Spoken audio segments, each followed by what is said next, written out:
Olá pessoal, tudo bom? Estamos iniciando então a mais uma aula de ciências.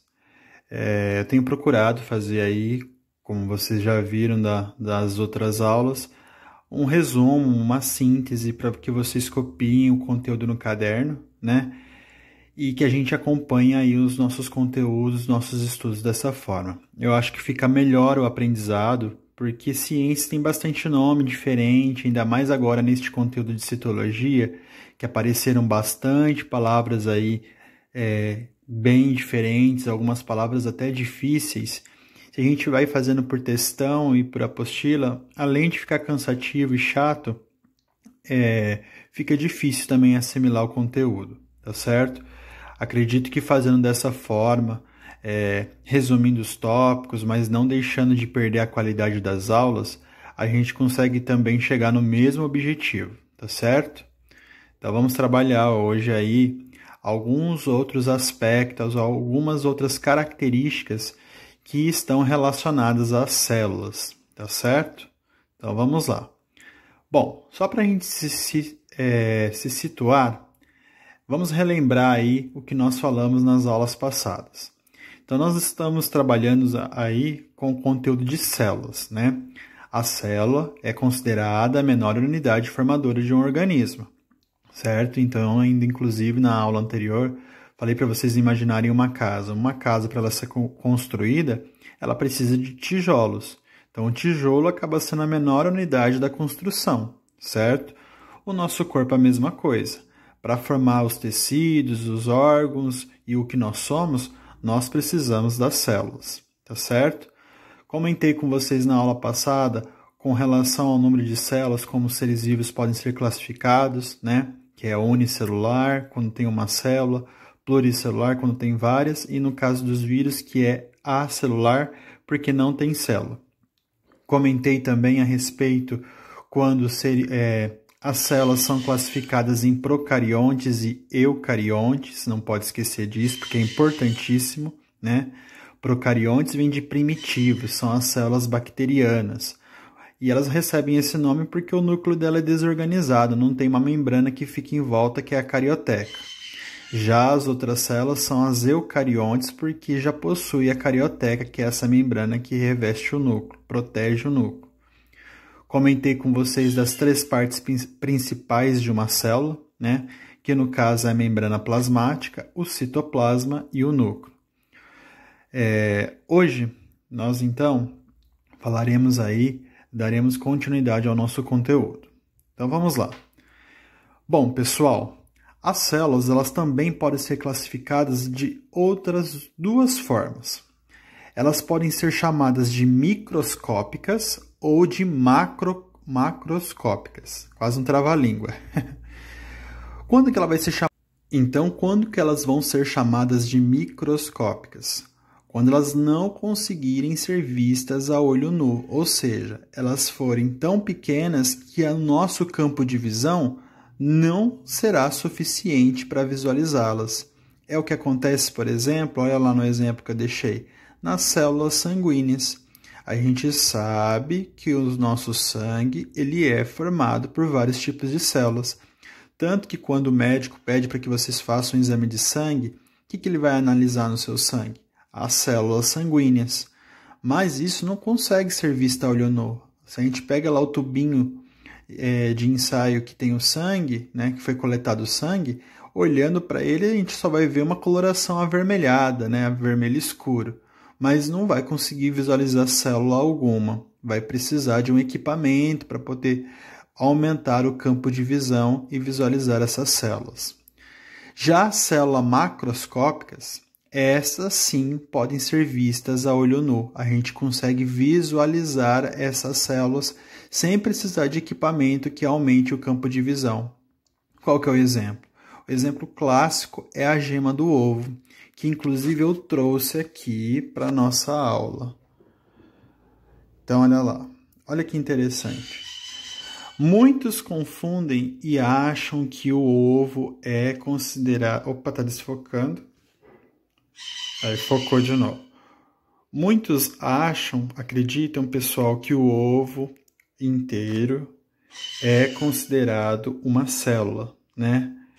E se for ver, a gente consegue até representar aquelas partes, a gente consegue representar aqui no ovo as partes principais que a gente comentou na aula passada, que é a membrana plasmática, porque fica em volta, toda a porção interior da célula, que é o citoplasma, que é onde carrega as organelas, e o núcleo, né? Dá certinho para fazer isso.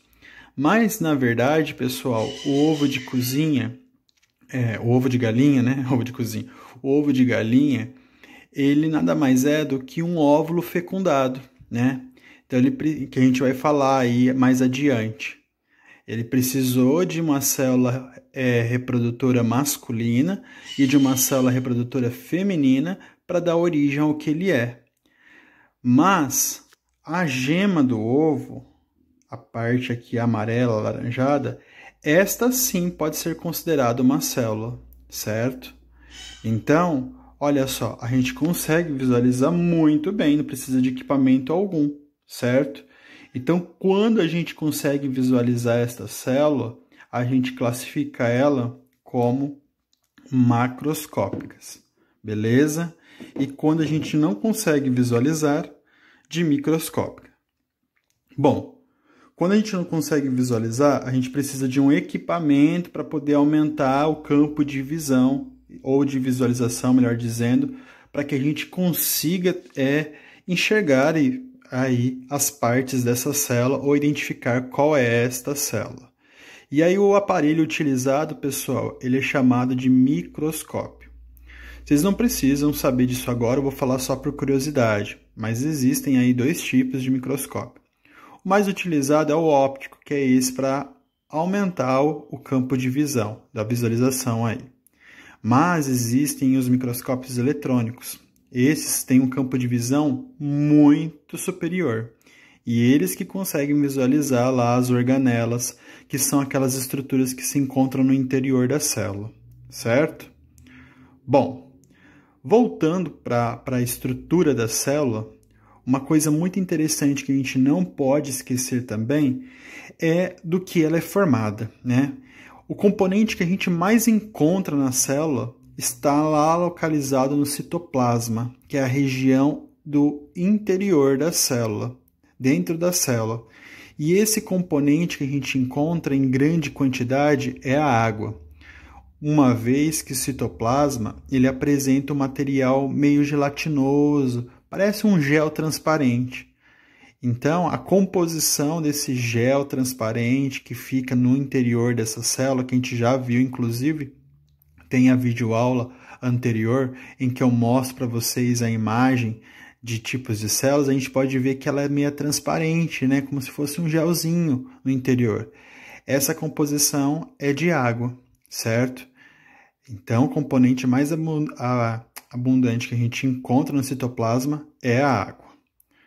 Bom, já que nós estamos falando aí dos seres vivos, a gente vai falar agora sobre a reprodução deles. Todos os seres vivos se reproduzem, pessoal, certo? E existem para nós aí dois tipos de reprodução. A reprodução sexuada e a reprodução assexuada. A reprodução sexuada, ela recebe este nome porque é nesta reprodução em que ocorre a troca de gametas. O que são gametas? Gametas são as células reprodutoras, certo? Existem duas células reprodutoras, dois gametas. A célula reprodutora masculina, que a gente chama de espermatozoide, e a célula reprodutora feminina, que a gente chama de ovócito. Também é vista nos livros aí como óvulo, tá?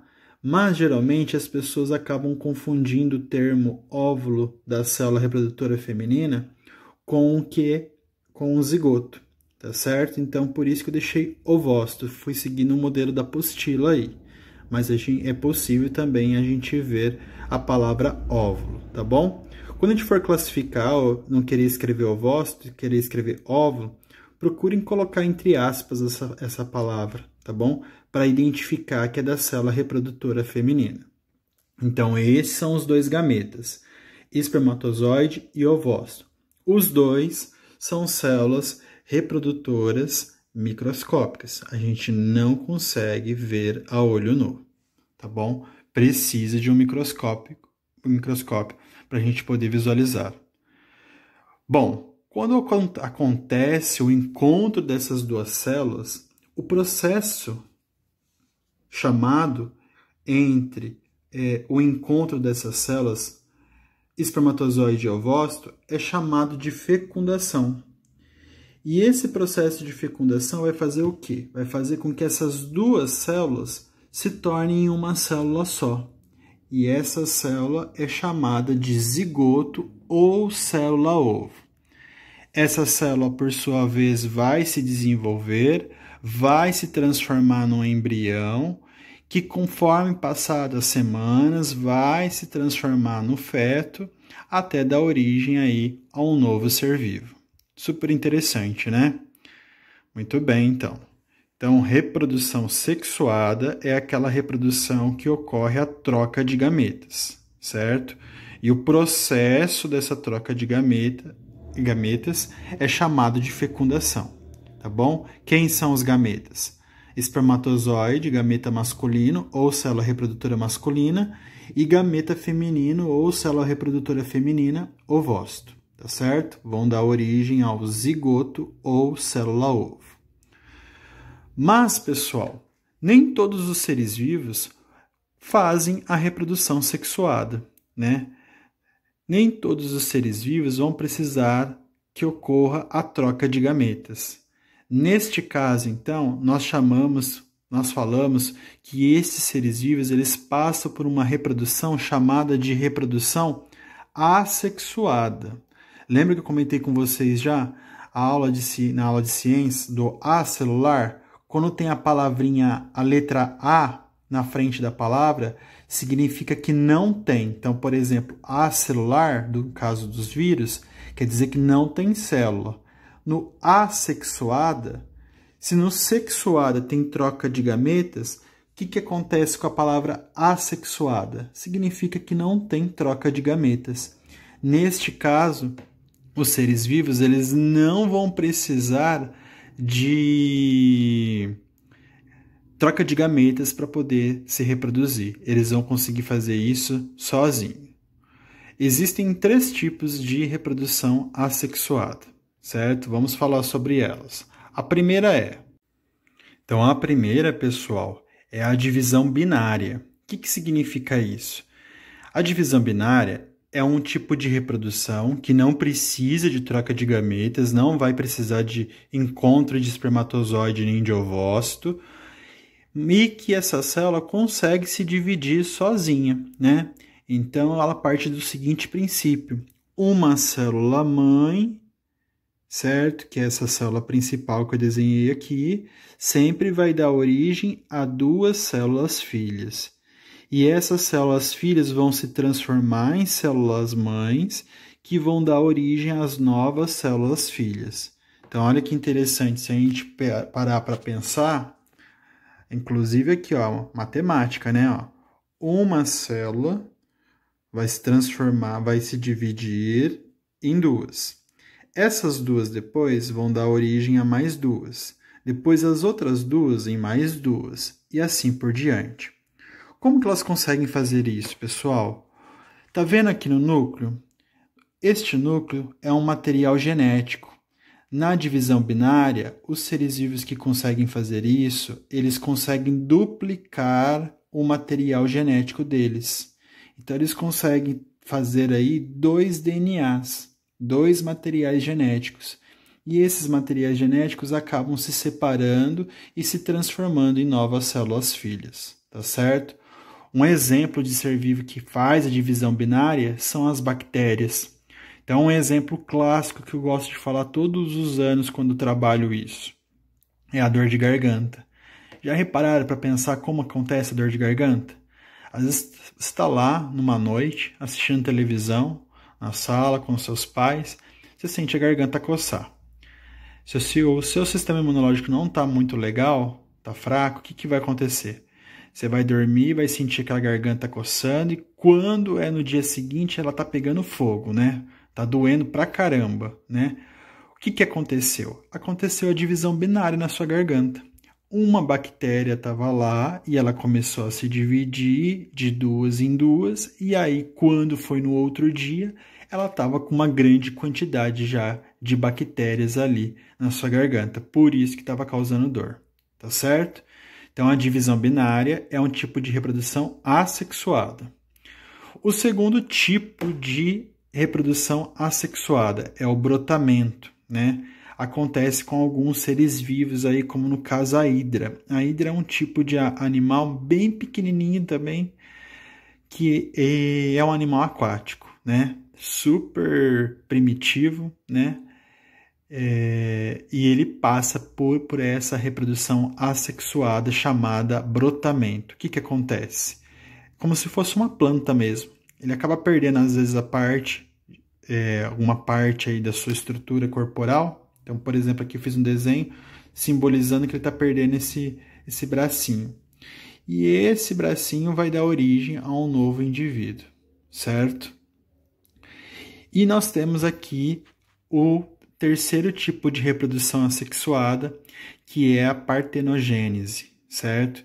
Que é quando não há gametas masculinos. O gameta feminino ele não precisa do gameta masculino para poder se fazer a fecundação. É o caso, por exemplo, que acontece com algumas espécies de insetos. Entre elas, destaquei aí para vocês as abelhas, tá certo? Então, só para resumir o que nós vimos hoje.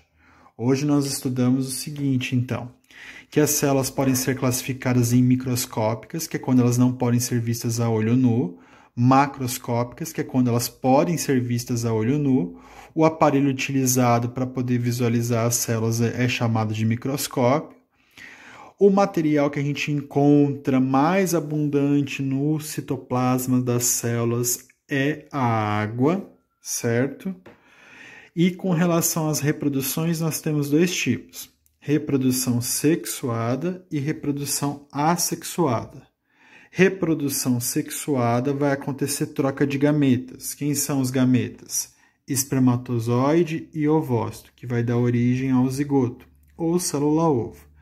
E a reprodução assexuada pode ser de três tipos: divisão binária, que é quando uma célula-mãe vai dar origem a duas células filhas; brotamento, que é quando uma parte de um ser vivo acaba perdendo uma de suas partes, e essa parte vai se transformar num novo ser vivo; e a partenogênese, que é quando não precisa do gameta masculino para acontecer a fecundação. Tá certo? Espero que vocês tenham entendido o conteúdo aí, junto com o que nós já estudamos. Eu vou passar essa videoaula para vocês, espero que vocês assistam. Anotem aqui essa parte resumida que eu deixei no caderno, e vou deixar também uma atividade avaliativa para a nota de ciências, beleza? Então é isso aí, qualquer coisa estou à disposição. Obrigado.